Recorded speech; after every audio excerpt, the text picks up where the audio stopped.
Waktu dan tempat kami persilakan. Salam Nabi.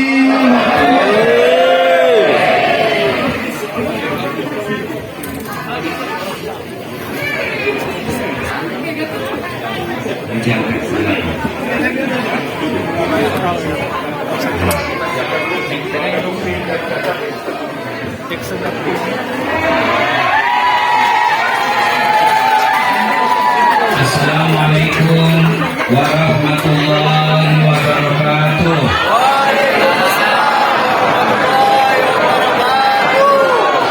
Alhamdulillahirabbil alamin. Wa bihi nasta'inu ala umuri dunya waddin. Asyhadu an la ilaha illallah wa asyhadu anna Muhammadan abduhu wa rasuluh. Allahumma salli ala sayyidina Muhammad wa ala alihi wa sahbihi ajma'in, amma ba'd. Faqad qala Allah subhanahu wa ta'ala fi kitabil karim, bismillahirrahmanirrahim, ya ayyuhalladzina amanu dukhulu fis-silmi kaffatan wa la tattabi'u khutuwatis syaitan innahu lakum aduwwun mubin. Wahai orang-orang yang beriman, masuklah engkau ke dalam Islam secara sempurna dan janganlah engkau ikuti langkah-langkah setan, karena sesungguhnya setan itu musuh yang nyata bagi kalian. Subhanallah, di tempat ini ternyata banyak setan berkeliaran. Setan akan pocong. Tapi apa setan yang ada di tengah-tengah kita bentuknya handphone.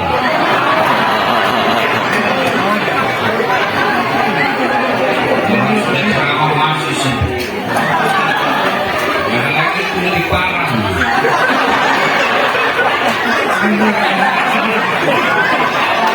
Ibunya pegang HP selama saya ceramah, saya doakan suami kawin lagi.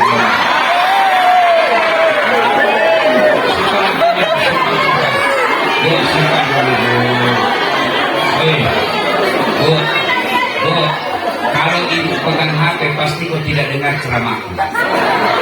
Yang kau lihat monitormu.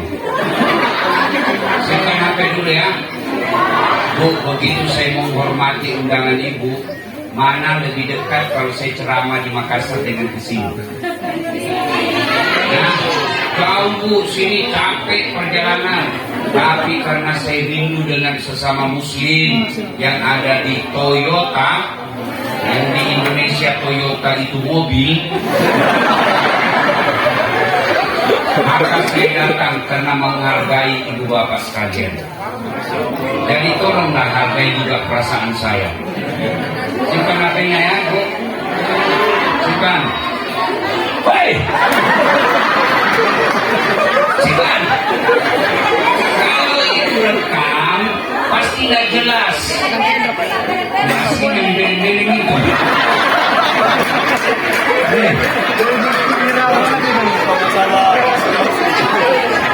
Ini emak ini nggak bisa dilawan. Kurangi sedikit itu, Bu. Kurangi tonnya supaya jelas. Bu, bagaimana ibu mau serius dengar kalau ibu lebih cerewet dari saya? Nanti lah ibu gosip, selesai. Dengar nih dulu kasihan, sebentar saja. Jadi, coba kalau ibu diam, suara saya tidak perlu teriak sekali. Ibu bikin gampang ceramah.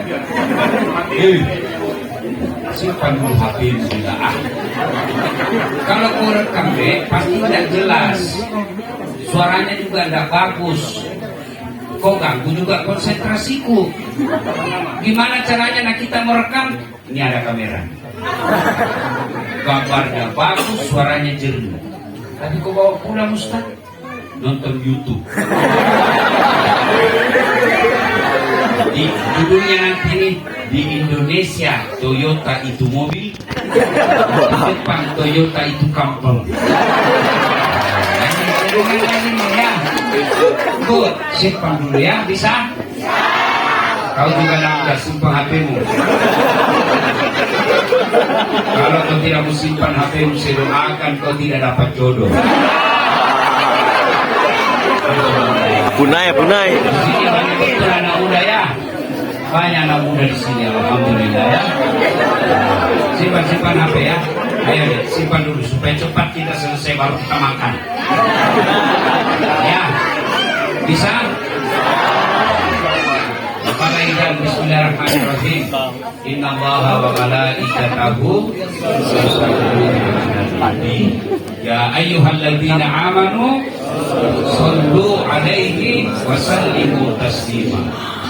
Sesungguhnya Allah dan para malaikatnya bersalawat kepada Rasulullah Muhammad SAW.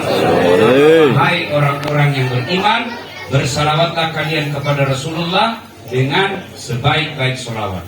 Suatu kali Nabi melihat ada malaikat 1 juta jari-jarinya. Ibu-ibu berapa jari-jari dulu?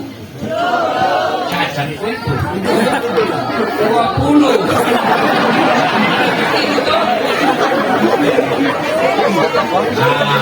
Ini Nabi kagum. Banyak betul jari-jarinya. Nabi tanya, wahai malaikat, kenapa banyak sekali jari-jarimu? Malaikat ini menjawab, saya ditugaskan Allah mencatat air ketika hujan. Ada yang bisa catat air hujan? Ada. Biar kau hebat kasih makan robot, tapi kau tidak bisa mencatat air hujan. Kenapa? Jumlahnya banyak dan ramai. Maka Nabi tanya, betul kau bisa mencatat air ketika hujan? Ya. Kucatat yang jatuh di darat, kucatat yang jatuh di laut, kucatat yang jatuh di gunung. Semua aku catat, tak setetes pun tidak aku catat. Lalu Nabi berkata, hebat betul, subhanallah. Lalu malaikat ini berkata, ya Muhammad, ada satu yang tidak mampu aku catat. Kenapa? Jumlahnya lebih banyak daripada air hujan. Apa gerangan? Ketika umatmu berkumpul di Islamic Center Toyota, lalu mereka berselawat bareng-bareng kepadamu, aku tidak bisa mencatat betapa banyak rahmat dan amal yang Allah turunkan di tempat ini. Bu, orang masuk surga bukan karena tidak ada dosa. Pak, orang masuk surga bukan karena tidak ada kesalahan. Kalau orang masuk surga karena tidak ada dosa, maka tidak ada isinya surga kecuali Rasulullah Muhammad SAW. Mana ada manusia tidak ada dosanya? Nih, kamu kan penuh dosa semua itu. So. Ini banyak juga dosanya. Lalu kenapa orang masuk surga? Ditimbang amalnya, timbang keburukannya. Ternyata kebaikannya jauh lebih banyak, lebih berat daripada keburukannya. Maka manfaat ketika kumpul seperti ini bersalawat. Kenapa? Karena nanti ketika ditimbang amalmu, salawat itu memperberat amal-amal kebaikan. Maka semuanya bersalawat. Bisa? Bisa. Saya mau dengar mana lebih kencang suaranya emak-emak dengan bapak-bapak. Tertanding malam ini. Bisa? Bisa. Yang merasa jenis kelamin laki-laki diam. Kita dengar dulu ini emak-emak nih. Keras terkuat di bumi. Anda percaya Allah kasih alis yang bagus masih diubahnya. Ayo kita, ibu-ibu, lama dulu salawat. Ayo salawat bu, ya. Mari ikut saya bu. Salatullah, salamullah, ala Taha Rasulillah. Salatullah, salamullah, ala Yasin Habibillah. Nilainya 9,6. Ibu diamnya kita dengar ini bapak-bapak. Ayo bos, kamu mempermalukan jenis kehamilan kita. Ayo. Salatullah, salamullah, ala Rasulillah. Salatullah, salamullah, ala Yasin Habibillah. Semua bareng-bareng, emak bapak, ayo sama-sama kita semua. Salatullah, salamullah, ala Rasulillah. Salatullah,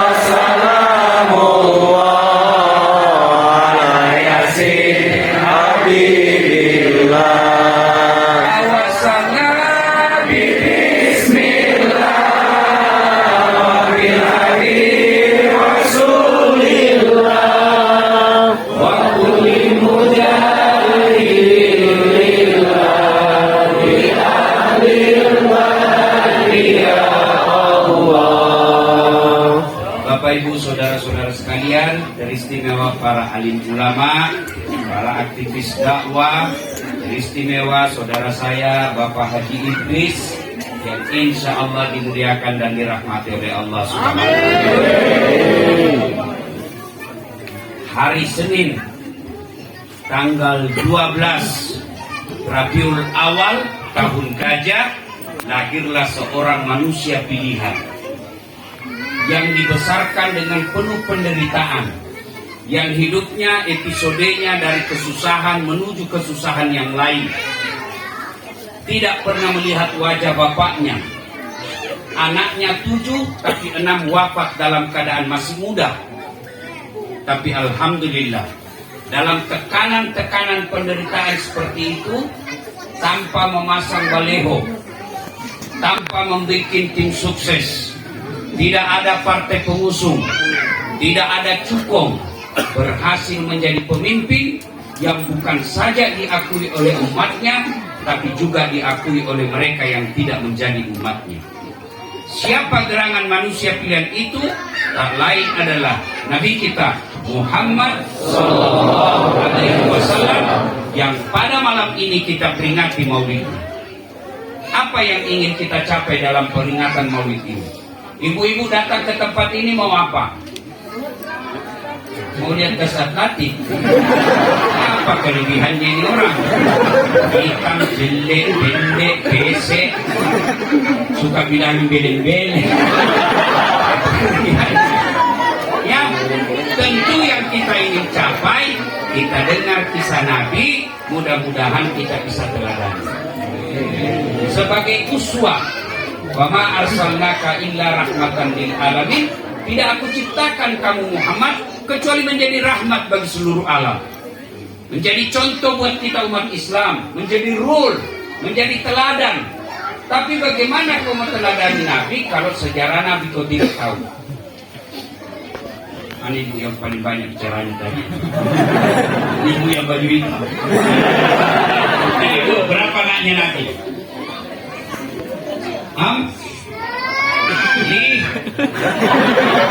Tuh.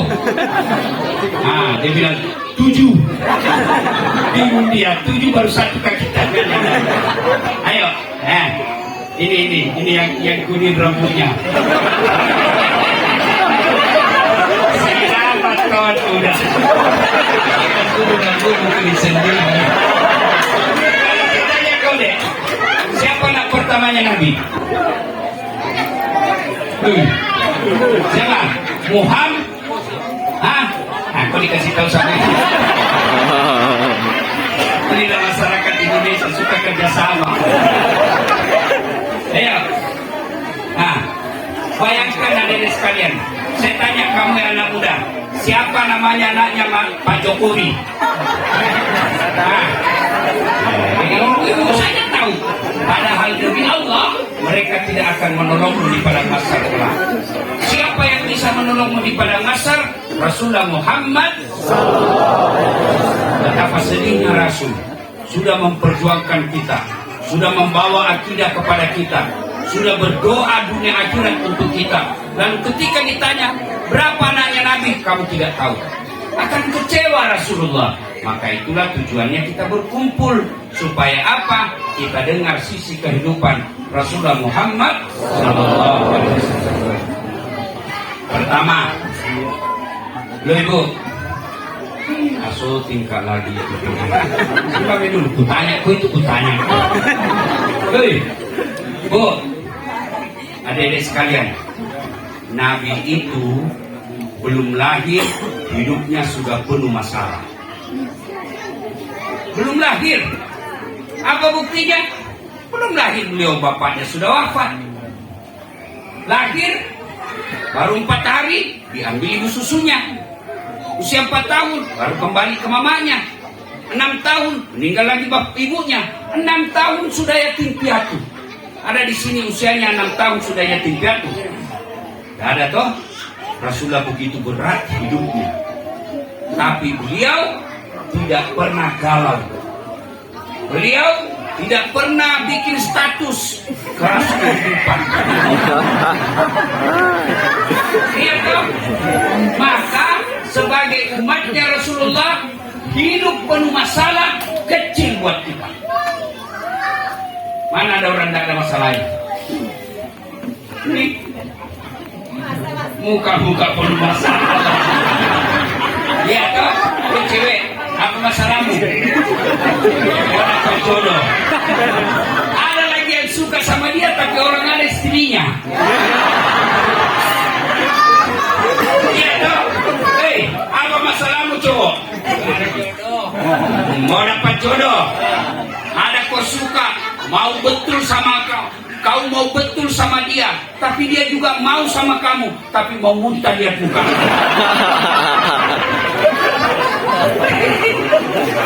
Mana ada orang tidak ada masalahnya? Semua kita punya masalah. Apa masalah saya setelah populer? Kok kira tidak ada masalah kalau orang semua tahu kita? Masalah, nggak dikasihnya kita spasi untuk istirahat. Kita lagi nguap, Ustaz foto. Nggak didayani langsung, Ustaz sombong. Iya toh, paling repot menghadapi mama. Kita nggak mau foto ditarik. Ustaz foto dulu, Ustaz foto dulu. Nanti Ustaz kamu, kamu yang kabur.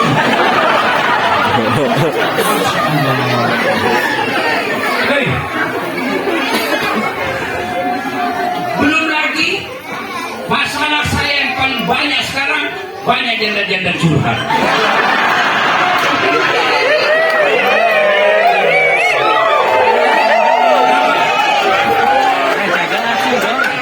Ada janda di sini.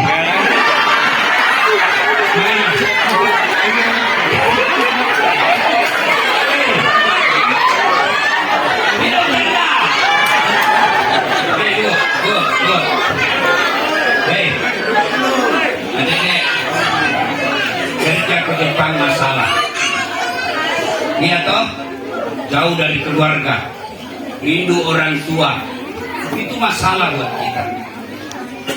Tapi Allah tidak berkata, hambaku yang kerja di Jepang, yang kerja di Toyota, yang kerja di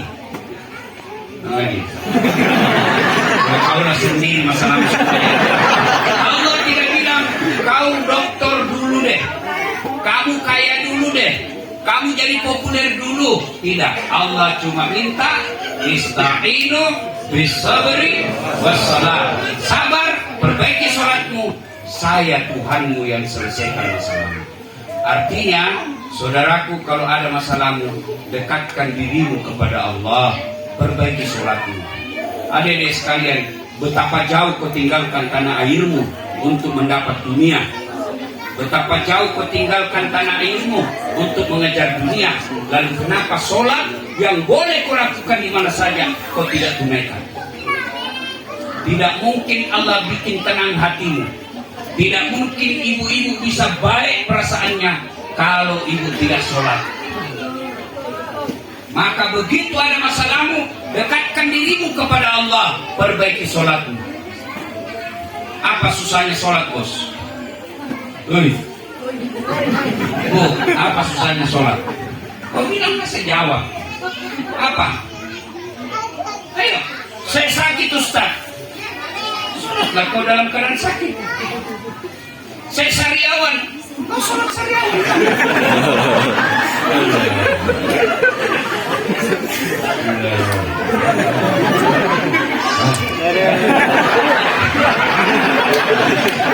Tahu kau lagi sariawan. Ya Ustaz, tidak ada bacaan ku hafal. Wala ta'iasu min rauhillah. Jangan kau putus asa. Datanglah kau berjamaah di masjid. Ustaz, saya tidak bisa berdiri. Dulu kita lagi dalam perjalanan di atas mobil, kau sholat dalam keadaan duduk. Di atas pesawat, kau sholat dalam keadaan duduk. Yang penting kasih tahu dulu orang di sampingmu. Apalagi kalau dia non muslim, kau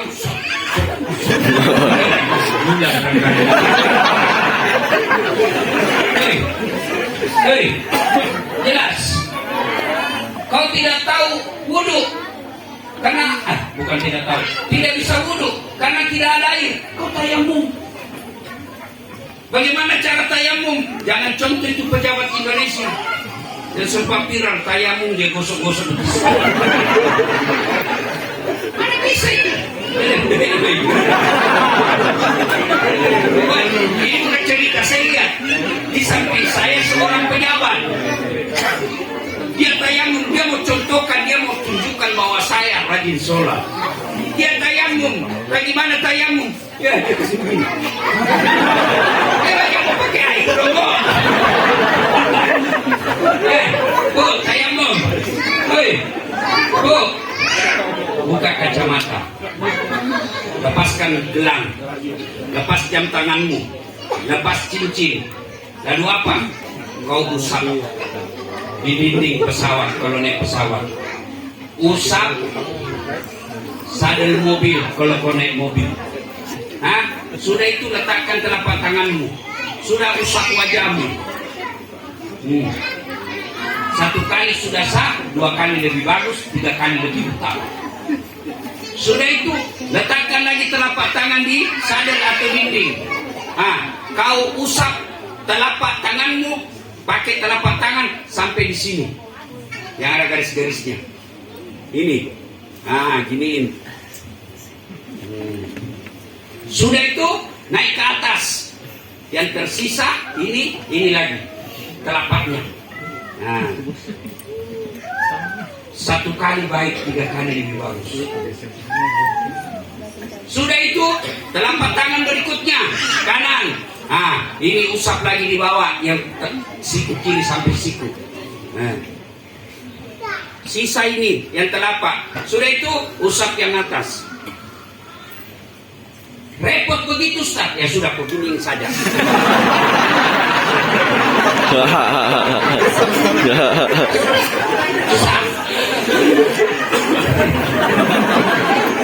Jelas. Kamu pergi touring, nyasar di tengah hutan, sudah kencing, mau sholat tidak dapat air, tayamum. Tapi sudah kencing Ustaz, tidak ada air. Kau ambil daun 3 lembar. Berapa lembar? 3. Berapa? 3. Praktek. Anggap ini daun. Anggaplah ini daun. 3 lembar. Caranya,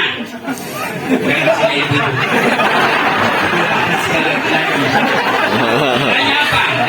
Ambil kau daun pertama, gosok ke bawah.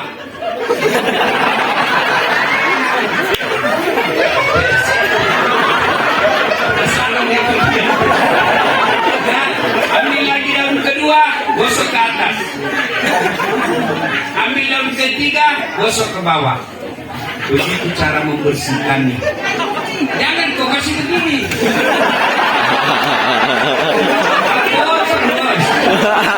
Dengan catatan kau periksa baik-baik itu daun. Kalau ada cemburu-burunya. Gatal ya.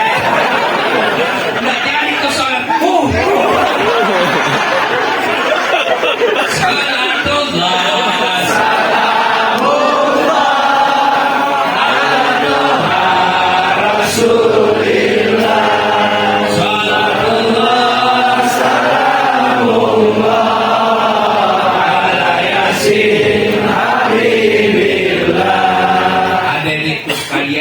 Kecil buat Allah kasih kaya kau, kecil. Kecil buat Allah kasih sukses kau di sini. Kecil buat Allah kau pulang jadi juragan. Kecil buat Allah. Kan ada jalannya kau kaya. Kenapa? Kamu kerja. Kan ada jalannya kau sukses. Kenapa? Kau kerja. Orang tidak ada jalannya aja bisa Allah kalau mau. Mana buktinya? Bisa enggak perempuan hamil tidak ada suaminya? Itu tidak ada jalannya. Iya toh? Tapi kalau Allah yang mau, Siti Maryam hamil tidak ada suaminya. Iya toh? Tapi sekarang mau banyak perempuan sayang Siti Maryam hamil tidak ada suaminya. Ternyata pelakunya orang ada istrinya. Pusinglah kau. Eh, eh. Bisa nggak orang hidup dalam perut ikan? Nggak masuk akal. Tapi kalau Allah yang mau, Yunus alaihi salam 40 hari dalam perut ikan. Maka dari sekalian, tidak ada gunanya kau kaya kalau kau tidak sholat. Tidak ada gunanya kau tampan kalau tidak sholat. Tidak ada gunanya kau populer kalau tidak sholat. Kaya, tampan, populer, tidak sholat, tidak ada gunanya. Apalagi kalau kau sudah jelek.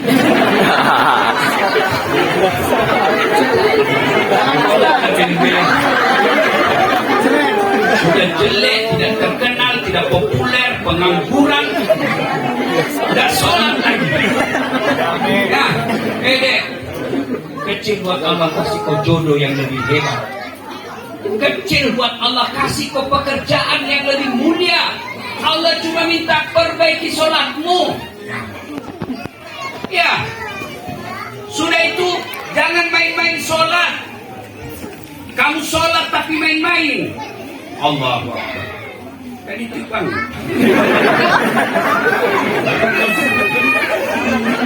Saya juga orang sholat begini.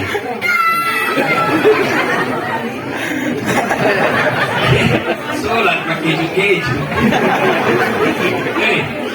Satu, masalah sholatmu perbaiki. Dua, tingkatkan kesabaranmu. Sabar itu alladzi idza asabatu musibah qalu inna lillahi wa inna ilaihi raji'un. Dua, Rasulullah itu rumahnya kecil. Dijelaskan dalam hadis, kalau beliau berdiri, kepalanya nyangkut di langit-langit rumah. Kalau beliau sujud berjamaah dengan istri beliau, kaki beliau menyentuh kepala istrinya karena kecilnya kamarnya. Tapi beliau tidak pernah kita dengar sengsara dalam rumah tangganya. Tapi beliau ucapkan baiti jannati, rumahku laksana surga bagiku. Kenapa? Karena istri beliau menaati suaminya, beliau menghormati istrinya. Jadi kalau kalian cinta kepada Rasulullah, bahagialah dalam rumah tanggamu. Jangan sampai kau sudah merantau, rumah ngontrak-ngontrak, kecil pula, suamimu jelek, bertengkar tiap hari. Kapan kau dapat kebahagiaan? Bagaimana saya mau bahagia, Ustaz? Suami saya jelek. Allah tahu itulah takdirmu dan jodohmu. Karena kalau suamimu cakep, dia akan malu jalan sama kamu. Istriku jelek, Ustaz. Ya itulah takdirmu. Karena kalau dia cantik, dia akan malu jalan sama kamu. Kenapa? Karena kau juga jelek. Jelas? Ya. Bu.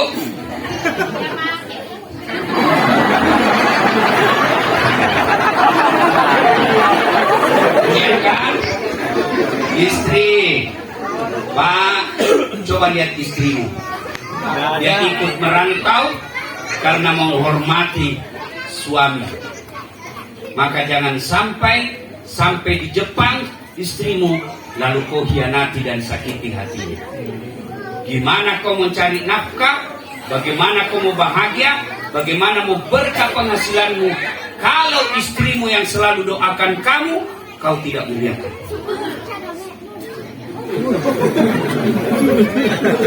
Ibu, enak tak hamil?